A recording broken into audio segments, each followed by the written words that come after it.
Garrett Blevins here with week 7, day 1 of the first week of peaking, which I'm going to call Hell Week. Brings me back to my football days when you have those real difficult training practices before the season. And so here you see my first working set. I did 4 sets of 3 with 585, and then dropped down to 4 sets of 3, I believe, with 515 after this. Overall, it was a really good workout.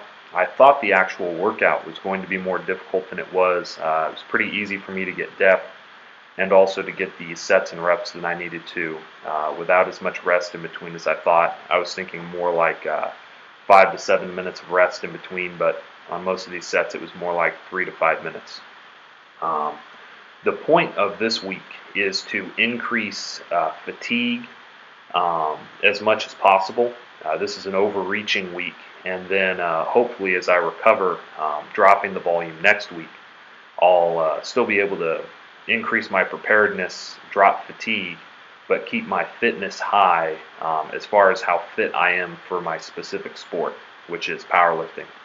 I'll be talking more about the methodology of peaking here in probably the next few weeks. I'll put up a video to talk about those topics.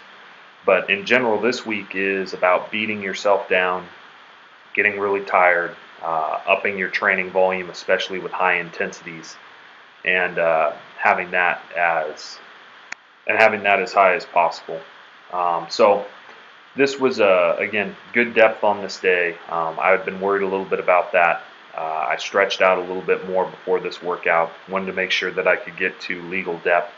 USAPL with this new low bar form and with flat shoes, and I feel that this my form with this is getting better. I can still do some improving, but as those who have watched my videos before know that usually my right heel comes up more off the ground, and in a lot of these it's pretty much flat all the way down. You'll see a little bit of collapsing as I get fatigued where my knees are coming in as I'm getting tired, but in general I felt this was a pretty good day. I've narrowed my stance a little bit from where I've been at some points during the training cycle. Sometimes I think it's important to mess around with foot placement just a little bit, not too much, to see where you're really the strongest.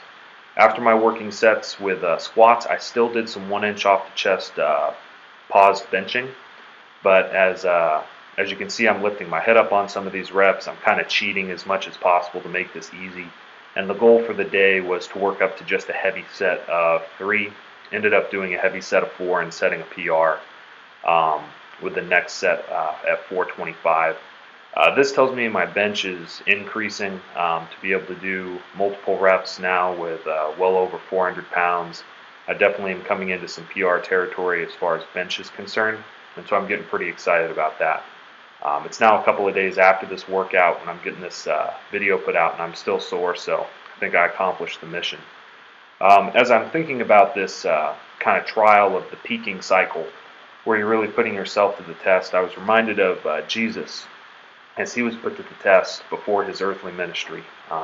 Before he went around and really became well known, he was tempted out in the wilderness, and the tempter comes to him, and this is the first temptation that while Jesus has been fasting for 40 days, that now he turned these stones into bread.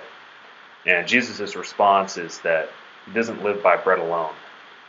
That's not what life is about. Life is not about satisfying your desires. That Jesus and the way, I would argue, of Christianity, even though historically this isn't the case, I believe that biblically it's supposed to be understood. The use of power in Christian life is not to satisfy yourself. Rather, it is to serve God.